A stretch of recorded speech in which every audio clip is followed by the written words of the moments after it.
भाऊ, काँग्रेसचे नेते नाना पटोले यांनी असं वक्तव्य दिलेलं आहे की नागपूर महानगरपालिकेमध्ये पुन्हा एकदा काँग्रेसची सत्ता बसेल. 19 वर्ष तुम्हाला सत्ता देऊन आता चूक केली आहे नागपूरच्या लोकांनी, पुन्हा ते काँग्रेसला सत्ता देणार.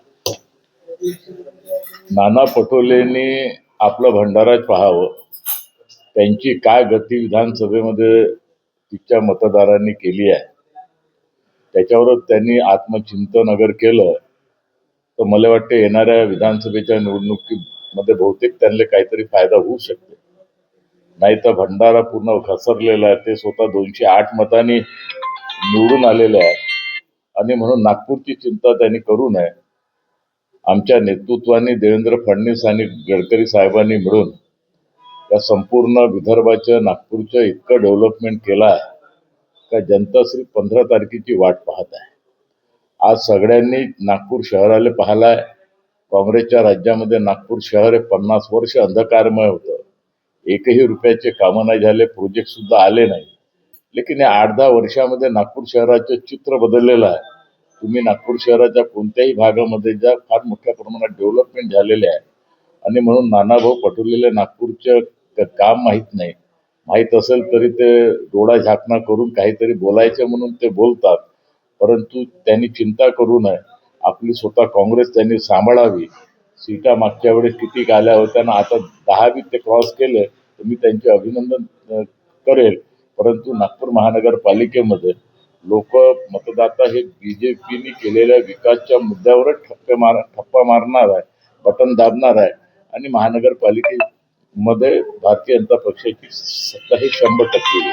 भाऊ, नाना भाऊने तिथेच म्हटलेलं आहे की 24/7 जे पाण्याची योजना होती ते पूर्ण ढसाळ आहे. फक्त पाणी तर स्वच्छ नाही भेटलं, फक्त बिल महाग वाढून येत आहे. असं आहे, काँग्रेसच्या राज्यामध्ये, काँग्रेसचं राज्य केंद्रामध्ये बी होतं, राज्यामध्ये बी होतं ना, नागपूर महानगरपालिकेमध्ये बी होतं. आमच्या शहरातल्या भगिनी हा विहिरीवर न बोरिंगवर पाणी भरायला जायच्या. काँग्रेसवाल्याला लाज शरम नव्हती वाटत का? इतक्या वर्षामध्ये त्यांनी राज्य करून लोकांना पाणी तरी दिलं पाहिजे, काहीतरी त्यांच्या समस्या तरी सोडवल्या पाहिजे. परंतु त्यांनी हे काहीच केलं नाही. आणि जेव्हापासून आमची महानगरपालिकेमध्ये सत्ता आली, राज्यामध्ये आली आणि केंद्रामध्ये आली, गडकरी साहेब आणि फडणवीस साहेबांनी मिळून या नागपूर शहराच्या 6ही विधानसभेमध्ये इतक्या मोठ्या प्रमाणात अमृत योजनेच्या मार्फत असन, राज्य सरकारच्या मार्फत असन, केंद्र सरकारच्या मार्फत असन, सगळीकडे नळाच्या पाईपलाईनी टाकल्या. लोक आता बोरिंगची बी लोकाला आठवण येत नाही, तुमची विहिरीची बी लोकाला आठवण येत नाही आणि संपूर्ण ठिकाणी लोकाला पाणी भेटते. आमच्या राज्यामध्ये एकही वेळेस मडका मोर्चा निघाला नाही. लोक पाण्यासाठी सडकेवर सुद्धा आले नाही आणि म्हणून नागरिकांना फार मोठ्या प्रमाणात राहत देण्याचं काम, नागपूर शहराची पाणी सोडवण्याचं काम, पाणीच्या समस्या सोडवण्याचं काम हे आमच्या दोन्ही नेतृत्वाने या ठिकाणी केलेलं आहे. आणि म्हणून नाना भाऊले हे सगळं माहीत नाही आणि म्हणून त्यांनी बोलताना जरा विचार करावा. तुमच्या राज्यामध्ये महिला विहिरीवरनं बोरिंगवर पाणी भरायला काय जात होत्या? टँकरचं राज्य तुमचं होतं, कारण टँकरवाल्याकडून तुमच्या लोकांना कमिशन भेटत होतं आणि त्याच्यामुळे तुम्ही हा टँकर मुक्त करत नव्हते. आज नागपूर शहर हा टँकर मुक्त झालेला आहे.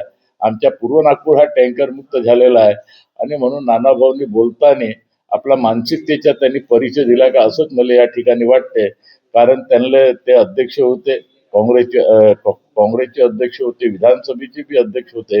परंतु त्यांनी आपल्या कारकिर्दीमध्ये केलं का? एखादं उदाहरण तर त्यांनी सांगावं. आज शहरामध्ये जे चित्र बदललेलं आहे, आज नागपूर शहराचं नाव देशामध्ये लौकिक करण्याचं काम आमच्या नेतृत्वाने केलं आहे आणि म्हणून नानाभाऊंनी नागपूरची चिंता करू नये. नागपूर सक्षम आहे, नागपूर जनताची खुश आहे. त्यांनी आपला साकोली त्या ठिकाणी पाहावा ही माझी त्यांना सूचना आहे. पूर्व नागपूरमध्ये सिम्बॉसिस सारखी असं आहे की तिथे गोरगरीब लोकांना 16 लाख रुपये वर्षाची फी द्यावं लागते. त्यांनी आपलं घर विकून द्यावं. असं आहे, या लोकांनी काँग्रेसचा इतिहास राहिलेला आहे. यांनी आपलं जे राजकारण केलं आहे, बीएड कॉलेज स्वतःसाठी आणण्याचा प्रयत्न केला आहे.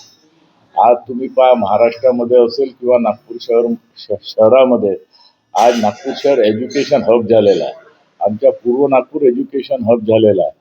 आज आमचे मुलं मुली मुंबई, दिल्ली, नाशिक, पुन्हा फॉरेनले शिकायला जात होते. आज सिम्बॉसिसमध्ये 10,000 मुलं त्या ठिकाणी शिकत आहे आणि ते 10,000 मुलं मुली शिकत आहे आणि आपल्या घरी ते राहतात. आणि नागपुरामध्ये सिम्बॉसिस येणं हे फार मोठं महत्वाचं काम आमच्या नेतृत्वाने त्या ठिकाणी केलेलं आहे. नागपूर शहराच्या लोकाले 25% त्याच्यामध्ये बेनिफिट बी दिलेला आहे. आणि म्हणून नानाभाऊंनी याची संपूर्ण माहिती घेऊनच अगर बोललं असतं तर मला वाटतं योग्य राहिलं असतं. कारण त्यांच्या राज्यामध्ये स्वतःच्या शिक्षण संस्था बहुतेक त्यांच्या असेल. तुम्ही लोकांच्या भल्यासाठी कधी शिक्षण संस्था नागपुरात आली नाही. आपलं शिक्षण संस्था मला मी अनेक नेत्याचे नाव तुमच्या नागपूरचे घेऊन देतो. अनेक नेत्याच्या काँग्रेसच्या भंडाऱ्याचे नाव तुम्हाला घेऊन देतो. का जेव्हा जेव्हा तुम्हाला सत्ता मिळाली तेव्हा तेव्हा तुम्ही स्वतःचाच फायदा या ठिकाणी केला. जेव्हा जेव्हा भारतीय जनता पक्षाची सत्ता मिळाली ते नागरिकाला समर्पित सत्ता मिळाली. नागरिकासाठी काहीतरी आपण केलं पाहिजे. एज्युकेशन हब नागपूर झाला पाहिजे, हेल्थच्या हब नागपूर झाला पाहिजे. या दृष्टिकोनातून प्रयत्न आम्ही लोकांनी केले. गडकरी साहेबांनी केले, फडणवीस साहेबांनी केले. आमच्या एकही नेत्याच्या नावाने कोणती कॉलेज नाही, आमच्या एकही कार्यकर्त्याच्या नावाने कोणी कॉलेज नाही. जे काही कॉलेज नागपूर शहरामध्ये निर्माण झाला, जे एज्युकेशन हब नागपूर शहरामध्ये निर्माण झाला, ज्या मोठ्या मोठ्या संस्था आम्ही आणल्या त्या दृष्टिकोनातून आम्ही नागरिकांच्यासाठी जास्तीत जास्त आपला नागपूर शहर हा देशामध्ये नंबर 1 कसा येईल एज्युकेशनच्या माध्यमातून त्या दृष्टीने आम्ही प्रयत्न करतो.